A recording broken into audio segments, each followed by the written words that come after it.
ಈ ಕುರಿತಾಗಿ ನಮ್ಮ ಜೊತೆ ಮಾತಾಡಲಿಕ್ಕೆ ಉದ್ಯಮಿ ಶಿವಾರೆಡ್ಡಿ ಅವರು ಸಂಪರ್ಕದಲ್ಲಿದ್ದಾರೆ, ದೂರವಾಣಿ ಸಂಪರ್ಕದಲ್ಲಿ. ಶಿವಾರೆಡ್ಡಿ ಅವರೇ ನಮಸ್ಕಾರ. ನಮಸ್ಕಾರ. ಶಿವಾರೆಡ್ಡಿ ಅವರೇ, ಇಲ್ಲಿ ಬಾಗೇಪಲ್ಲಿಯ ಸರ್ವೆ ನಂಬರ್ ಅದಲು ಬದಲಾಗಿದೆ. ಆದ್ರೆ ಸರ್ವೆ ನಂಬರ್ ಅದಲು ಬದಲಾಗಿರೋದ್ರಲ್ಲಿ ಪ್ರಮುಖವಾಗಿ ನಿಮ್ಮ ಹೆಸರು ಕೇಳಿ ಬರ್ತಾ ಇದೆಯಲ್ಲ, ಭೂಮಿಯನ್ನು ಅತಿಕ್ರಮ ಮಾಡ್ಲಿಕ್ಕೆ ಮುಂದಾಗಿದ್ದಾರೆ ಉದ್ಯಮಿ ಶಿವಾರೆಡ್ಡಿ ಅನ್ನುವಂತ ಒಂದು ಆರೋಪ ಕೇಳಿ ಬರ್ತಿದೆಯಲ್ಲ ಅಂತ. ಇಲ್ಲ, ಅದೆಲ್ಲ ಸುಳ್ಳು, ಅಪಪ್ರಚಾರ ಮಾಡ್ತಾರೆಲ್ಲ.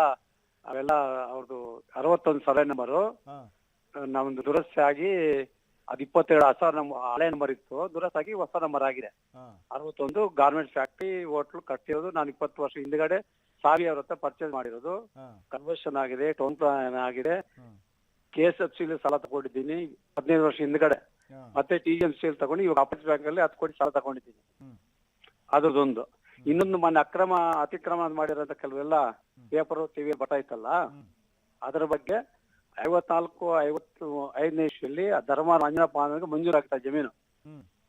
ಆ ಅಂಜನಪ್ಪ ಅವನು ಅದೇ ನಾರೇಪಲ್ಲಿ ಗ್ರಾಮದಲ್ಲಿ ಸುಂಕಪ್ಪ ಅನ್ನೋರಿಗೆ 91ನೇ ಇಸ್ವಿಯಲ್ಲಿ ಮಾರ್ಬಿಟ್ಟಿದ್ರು.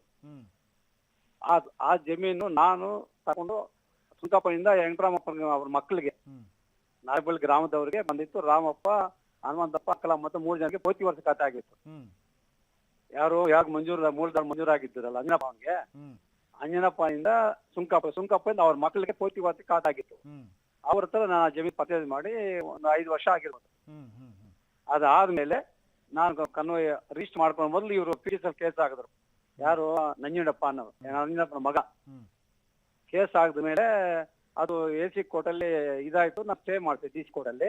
ಅದೇ DC ಕೋರ್ಟಲ್ಲಿ ಇವ್ರು ಕಿಮ್ಮತ್ ಕಟ್ಟಿಂದ PTCL ಬರೋದಿಲ್ಲ ಅಂತ ಅವರು DC ಅವರು ಆರ್ಡರ್ ಮಾಡಿದ್ರು. ಮತ್ತೆ ಈಗ ನಾವು ಕೇವೇಟ್ ಆಗೋದು ಹೈಕೋರ್ಟ್ ಅಲ್ಲಿ, ಇದು ಅಲ್ಲಿಗೆ ಸ್ಟಾಪ್ ಆಗಿತ್ತು.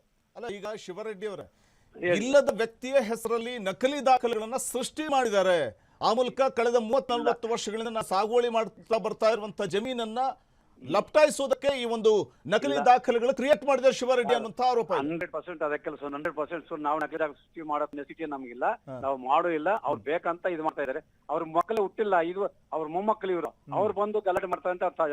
ನಾವು 54 ಮಂಜೂರಾಗಿ ಜಮೀನು 30 ವರ್ಷ ಆಗಿತ್ತು ಮಾರ್ಬಿಟ್ಟು, ಅದಕ್ಕೆ ಇವಾಗ ನಮ್ದು ಅಂತ ಬರ್ತಾ ಇದ್ರೆ ಸ್ವಲ್ಪ ತಾವೇ ಅರ್ಥ ಮಾಡ್ಕೋಬೇಕು. ಅಲ್ಲ ಸರ್, ಈಗ ಶಿವರೆಡ್ಡಿ ಅವರೇ, ತಹಶೀಲ್ದಾರ್ ಅವರು ಕೂಡ ನಿಮ್ಗೆ ಅಂದ್ರೆ ಅವ್ರ ಮೂಲಕ ಅಕ್ರಮವನ್ನು ಎಸಗುವಂತ ಒಂದು ಪ್ರಯತ್ನಕ್ಕೆ ಮುಂದಾಗಿದ್ದಾರೆ, ಅಕ್ರಮ ಲೇಔಟ್ ಮಾಡ್ಲಿಕ್ಕೆ ಮುಂದಾಗಿದ್ದಾರೆ ಶಿವರೆಡ್ಡಿ ಅನ್ನುವಂತ ಆರೋಪ ಇದೆ. ತಮ್ಗೆ ಹೇಳ್ತಾ ಇದ್ದೇನೆ ಸರ್, 2 ಎಕರೆ ನಾವು ಪರ್ಚೇಸ್ ಮಾಡಿದೀವಿ, ಕನ್ವರ್ಷನ್ ಆಗಿದೆ, ಟೌನ್ ಪ್ಲಾನಿಂಗ್ ಮಾಡಿ ಪ್ರಪೋಸಲ್ ಇದೆ.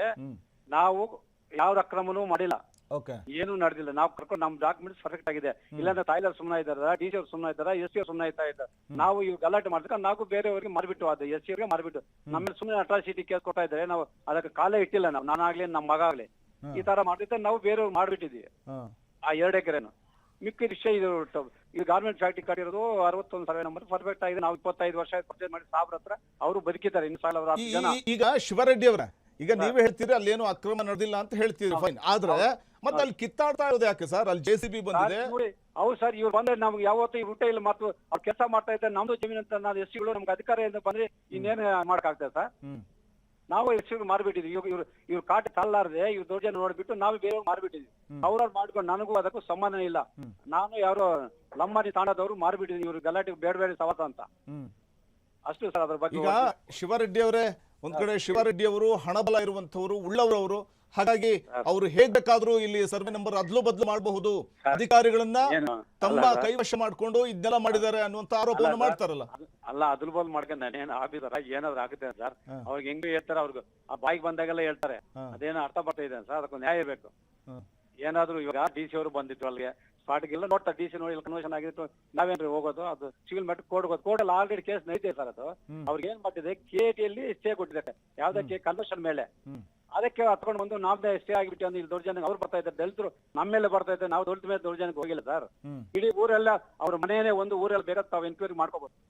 ಅದೇ ಊರನ್ನೇ ಸ್ವಲ್ಪ ಊರಲ್ಲಿ ಏನ್ ಹೇಳ್ತಾರಲ್ಲ, ಊರ್ನ ಇಳ್ಬೇಕು, ಇಲ್ಲೇ ಪಕ್ಕಕ್ಕೆ ಆಗ್ತಿದ್ದ ಊರಲ್ಲಿ ಅವ್ರ ಮನೆಗೆ ಯಾರು ಸಪೋರ್ಟ್ ಜಾತ್ರೆ ಆಗ್ಲಿ ನೋಡಿ ಅಂತ ಅವ್ರ ಮನೆ ಅವ್ರದ್ದು. ಇವಾಗ ನೀವೇ ಇವ್ರು ಹುಟ್ಟೇವಿಲ್ಲ, ಇವ್ ನಮ್ದು ಜಮೀನು ಅಂತ ಬಂದ್ರೆ ನಾವ್ ಏನ್ ಮಾಡಕ್ಕಾಗುತ್ತೆ? ತಾವೇ ಹೇಳಿ ಸರ್. ಈಗ ಅವ್ರ ಜಮೀನನ್ನು ನೀವು ಸ್ವಾಹ ಮಾಡ್ಕೊಂಡು ಅಕ್ರಮ ಲೇಔಟ್ ನಿರ್ಮಾಣ ಮಾಡ್ಲಿಕ್ಕೆ ಮುಂದಾಗಿದ್ದಾರಲ್ಲ. ಎಲ್ಲ ಮಾಡಿದ್ ಪ್ರಭು ಇದೆ ದೇಶ ಸರ್. ಇದೇನು ಅಕ್ರಮ ಲೇಔಟ್ ಮಾಡಕ್ ಆಗ್ತದೆ? ಯಾರಾದ್ರೂ ಆಗ್ತದೆ ಸರ್? ಇವ್ರು ಬರೀ KTL ಕನ್ವರ್ಷನ್ ಸ್ಟೇ ಕೊಟ್ಟಿದ್ರೆ, ನಮ್ಗೆ ಸ್ಟೇ ಬಂದಿದ್ದ ದೊಡ್ಡ ಜನಕ್ಕೆ ಬರ್ತಾ ಇದ್ರೆ ಇವರು, ನಾವಲ್ಲ. ನಾನು ಹೇಳಿದ್ರೆ ಅವ್ರ ಮಗ ನನ್ನ ಕ್ಲಾಸ್ಮೇಟ್ ನಂಜುಂಡ ಅಂತ, ನೀ ಸ್ಟೇ ಐತೆ ನಾನು ಬಿಟ್ಕೊಟ್ಟಿನಿ ಹೋಗ ಅಂತ ಹೇಳಿದ್ರು. ಮಕ್ಕಳಿಗೆ ಇಬ್ಬರಿಗೂ ನಾನು ಹೇಳಿದೆ. ಅವ್ರಿಲ್ಲ, ನಮ್ಗೆ ಇಷ್ಟ ಆಗಿದೆ, ಆ ಸರ್ಕಲ್ ಇನ್ಸ್ಪೆಕ್ಟರ್ಗೂ ಹೇಳ್ತೀನಿ, ತಾಯಿದ್ರು ಮಾಜರ್ ಕಳ್ಸಿದ್ರು. ಸರ್ಕಲ್ ಇನ್ಸ್ಪೆಕ್ಟರ್ ಎಂಬ ಸರ್ ಬಂದಿದ್ದಾರೆ, ಅವರು ಸರಿ ಇಲ್ಲ, ತಾಯಿಲ್ದಾರ್ ಸರಿ ಇಲ್ಲ. ಇವಾಗ ಡಿಸಿ ಮೇಲೆ ಡಿಸಿ ಬರ್ಲಿಲ್ಲ ಸ್ಪಾಟ್ಗೆ ಅಂತ. ಏನು ಇದ್ದೇ ಅಲ್ಲ ಸರ್, ಇಷ್ಟು ಎಲ್ಲ ಟಿವಿಯಲ್ಲಿ ಬರ್ತಾ ಇದ್ದಾರೆ, ಹೆಚ್ಚು ಕಮ್ಮಿ ಮಾಡಿ ಸುಮ್ಮನೆ ಬಿಡ್ತಾ ಇದ್ದಾರೆ ಸರ್. ಆಫೀಸರ್ ಆಗಿ ಯಾರು ನಮ್ಮ ಮೇಲೆ ಅದೇ ಕಾರಣಕ್ಕೆ ಈಗ ವಡ್ಡರಾಂಜಿನಪ್ಪ ಕುಟುಂಬ ದೂರು ದಾಖಲು ಮಾಡಿದೆಯಲ್ಲ, ನ್ಯಾಯಕ್ಕೋಸ್ಕರ ಜಿಲ್ಲಾಡಳಿತದ ಮೊರೆ ಹೋಗಿದೆ. ಅವು ಸರ್ ನಾವು ಏನ್ ಕಾನೂನು ಪ್ರಕಾರ ಏನ್ ನಡೀಲಿ ಬಿಡಿ ಸರ್. ಈಗ ಶಿವರೆಡ್ಡಿ ಅವರು ತಪ್ಪು ಮಾಡಿಲ್ಲ ಅಂತಂದ್ರೆ ಅವ್ರ ಯಾಕೆ ಕಾನೂನು ಮೊರೆ ಹೋಗ್ತಾರೆ, ಜಿಲ್ಲಾಡಳಿತದ ಮೊರೆ ಹೋಗ್ತಾರೆ, ದೂರ ಯಾಕೆ ಕೊಡ್ತಾರೆ ಶಿವರೆಡ್ಡಿ ಅವರೇ? ಸರ್ ಇವಾಗ ನಾನು ತಮಗೆ ಎಲ್ಲ ಹೇಳ್ತೀನಿ. ಇವಾಗ ಆ 2 ಎಕರೆ ಇವ್ರು ಹುಟ್ಟೇ ಇಲ್ಲ, ಅವ್ರ ತಾತ ಮಾರ್ಬಿಟ್ಟಿದ್ದಾನೆ. ನಾವು ತಗೊಂಡಿರೋದು 3ನೇ ಅವ್ನು ನಾನು. ಇವಾಗ ನಮ್ಮ ಮೇಲೆ ಹೋದ್ರೆ ಅಕ್ರಮ ಏನಾಗುತ್ತೆ ಸರ್? ಅದು ರಿಜಿಸ್ಟರ್ ಆಗಿಲ್ವಾ? ನಾವು ಅವ್ರ ಹತ್ರ ಪರ್ಚೇಸ್ ಮಾಡಿಲ್ವಲ್ಲ. ನೀವು ಕೋರ್ಟ್ ಅಲ್ಲಿ ಫೈಟ್ ಮಾಡ್ತೀರಾ ಹಾಗಾದ್ರೆ? ಹೌದು ಸರ್, ಫೈಟ್ ಮಾಡ್ತಾ ಇದೀವಲ್ಲ, ಆಲ್ರೆಡಿ ಕೇಸ್ ಫೈಟ್ ಮಾಡ್ತಾ ಇದೀವಲ್ಲ. ಕೋರ್ಟ್ ಅಲ್ಲಿ ಇದೆ, ಹೈಕೋರ್ಟ್ ಅಲ್ಲಿ ಇದೆ. ಸರ್ ಇರೋದು ಸತ್ಯ ಅಂತ ತಮ್ಗೆ ಹೇಳಿದ್ದೀನಿ. ಇದ್ರ ಬಗ್ಗೆ ತಾವ್ ಏನಾದ್ರು ಅನ್ಕೊಂಡು ಅವ್ರಿಗೆ ಕೇಳಿ, ನಿಮ್ಮ ಹತ್ರ ಏನ್ ಡಾಕ್ಯುಮೆಂಟ್ ತಗೊಂಡ್ ಬನ್ನಿ, ಶಾರ್ಟ್ ಬೇಕಂತ ಹೇಳ್ತಾ ಇದ್ದಾರಲ್ಲ, ನಿಮ್ಮ ಹತ್ರ ಏನಿದೆ? ಈ ನಾರೇಪುಲ್ ಇದು ಫ್ಯಾಕ್ಟ್ರಿ ಕಟ್ಟಿರೋದು ಅದ್ಯಾವ್ದೋ ಚಿನ್ನ ಹೇಳ್ದ, ಅದೆಲ್ಲ 100ಕ್ಕೆ 100. ನಿಮ್ಮ ಹತ್ರ ಇದೆ ದಾಖಲೆಗಳಿದೆಯಾ? ನಿಮ್ಮ ಹತ್ರ? ನಮ್ಮ ಹತ್ರ ದಾಖಲೆಗಳು ಇದೆ ಸರ್. ದಾಖಲೆ ಇಲ್ಲ ಅಂದ್ರೆ ನಮ್ಮನ್ನು ಬಿಡ್ತಾರ? ಎಲ್ಲ ಪರ್ಚೇಸ್ ಮಾಡಿರೋದು, ಕನ್ವರ್ಸ್ ಮಾಡೋದು, ಎಲ್ಲ ಬ್ಯಾಂಕ್ ಸಾಲ ಮಾಡಿದ್ವಿ 25 ವರ್ಷ ಹಿಂದ್ಗಡೆ, ನಿನ್ನೆ ಮೊನ್ನೆ ಎಲ್ಲ. ಇವ್ರು ಪಕ್ಕದಲ್ಲಿ ಇದ್ದಾರೆ, ಇಷ್ಟು ವರ್ಷ ಏನ್ ಮಾಡ್ತಾ ಇದ್ರಿ ಇವರು? ಫ್ಯಾಕ್ಟ್ರಿ ಕಟ್ಟಿ ಸಾಲ ಬ್ಯಾಂಕ್ ಅಲ್ಲಿ 3 ಬ್ಯಾಂಕ್ ಅಲ್ಲಿ ತಗೊಂಡಿದ್ನಲ್ಲ, ಏನ್ 25 ವರ್ಷ ಹಿಂದ್ಗಡೆ 1000 ಜನ ಪರ್ಚೇಸ್ ಮಾಡಿರೋದು ನಾನು. ಅದು ಫ್ಯಾಕ್ಟ್ರಿ ಅಕ್ರಮ ಕಟ್ಟಿದ್ದೇನೆ ಅಂತ ಸ್ಟೇಟ್ಮೆಂಟ್ ಹೇಳ್ತಾನೆ. ಇದೇನು ಅದಕ್ಕೇನು ಅವ್ರು ಹೆಂಗೆ ಹೇಳ್ಕೊಂಡ್ರೆ ನಾವೇನ್ ಮಾಡಕ್ಕಾಗುತ್ತೆ ಸರ್? ಓಕೆ ಶಿವರೆಡ್ಡಿ ಅವರೇ, ಧನ್ಯವಾದ ಫ್ರೀಡಮ್ ಟಿವಿ ಜೊತೆ ಮಾತನಾಡೋದಕ್ಕಾಗಿ. ಇದು ಒಂದ್ ಕಡೆ ಶಿವರೆಡ್ಡಿ, ಉದ್ಯಮಿ ಶಿವರೆಡ್ಡಿ ಹೇಳುವಂತ ಮಾತು. ಅಲ್ಲಿ ಯಾವುದೇ ರೀತಿಯ ಅಕ್ರಮ ನಡೆದಿಲ್ಲ, ಅನ್ಯಾಯ ನಡೆದಿಲ್ಲ, ನಾವು ಅವರ ಜಮೀನನ್ನ ಸ್ವಾಧೀನಪಡಿಸ್ಕೊಳ್ಳಿಕ್ಕೆ ಹೋಗಿಲ್ಲ, ಕಾನೂನುಬದ್ಧವಾಗಿ ಆ ಜಮೀನು ನಮಗೆ ಸೇರ್ಬೇಕಿತ್ತು, 3ನೇ ವ್ಯಕ್ತಿ ಮೂಲಕ ನಮಗೆ ಸೇರಿದೆ ಅನ್ನುವಂಥ ಮಾತನ್ನ ಶಿವರೆಡ್ಡಿ ಹೇಳ್ತಾರೆ. ಆದರೆ ಅವ್ರು ಕೋರ್ಟ್ ಮೊರೆ ಹೋಗಿದ್ದಾರೆ ಅಂತಂದಾಗ ನನ್ನ ಹತ್ರನೂ ಡಾಕ್ಯುಮೆಂಟ್ಸ್ ಇದೆ, ದಾಖಲೆಗಳಿದೆ, ನಾನು ಕೂಡ ಕೋರ್ಟ್ ಮೊರೆ ಹೋಗ್ತೀನಿ. ಇಲ್ಲಿ ಯಾವುದೇ ರೀತಿಯಲ್ಲೂ ಕೂಡ ನಾವು ತಹಶೀಲ್ದಾರನ್ನು ಕೂಡ ನಮ್ಮ ಸಪೋರ್ಟಿಗೆ ಬನ್ನಿ ಅಂತ ನಾವು ಕರೆದಿಲ್ಲ, ಅಥವಾ ತಹಶೀಲ್ದಾರ್ ನಮಗೆ ಸಪೋರ್ಟ್ ಮಾಡ್ತಿದ್ದಾರೆ ಅನ್ನುವಂಥ ಆರೋಪ ಎಲ್ಲ ನಿರಾಧಾರ. ನಮಗೆ ಸೇರಬೇಕಾದಂಥ ಜಮೀನು, ನಾವು ಅದರ ಆ ಒಂದು ಜಮೀನಿಗೆ ಸಂಬಂಧಪಟ್ಟಂಥ ದಾಖಲೆಗಳಿದೆ. ಅವ್ರು ಕೋರ್ಟ್ ಮೊರೆ ಹೋಗಿದ್ದಾರೆ ಅಂತ ಖಂಡಿತವಾಗ್ಲೂ ಕೂಡ ನಾವು ನ್ಯಾಯಕ್ಕೋಸ್ಕರ ಕೋರ್ಟ್ ಮೊರೆ ಹೋಗಿದ್ದೇವೆ, ಎಲ್ಲವೂ ಕೂಡ ಅಲ್ಲೇ ಇತ್ಯರ್ಥವಾಗಲಿ ಹೈಕೋರ್ಟ್ನಲ್ಲಿ ಅನ್ನುವಂಥ ಮಾತನ್ನ ಉದ್ಯಮಿ ಶಿವರೆಡ್ಡಿ ಹೇಳ್ತಾ ಇದ್ದಾರೆ. ತಮ್ಮ ಮೇಲೆ ಕೇಳಿ ಬಂದಿರುವಂತಹ ಆರೋಪವನ್ನ ಸಾರಾ ಸಗಟಾಗಿ ಅಲ್ಲಗಳಿತಾ ಇದ್ದಾರೆ. ಕ್ಷಣ ಕ್ಷಣದ ಸುದ್ದಿಗಳಿಗಾಗಿ ಫ್ರೀಡಂ ಟಿವಿ ಸಬ್ಸ್ಕ್ರೈಬ್ ಮಾಡಿ, ಲೈಕ್ ಮಾಡಿ ಹಾಗೂ ಫಾಲೋ ಮಾಡಿ. ಹೊಸ ಸುದ್ದಿಗಳ ನೋಟಿಫಿಕೇಶನ್ಗಾಗಿ ಬೆಲ್ ಐಕಾನ್ ಮೇಲೆ ಕ್ಲಿಕ್ ಮಾಡಿ.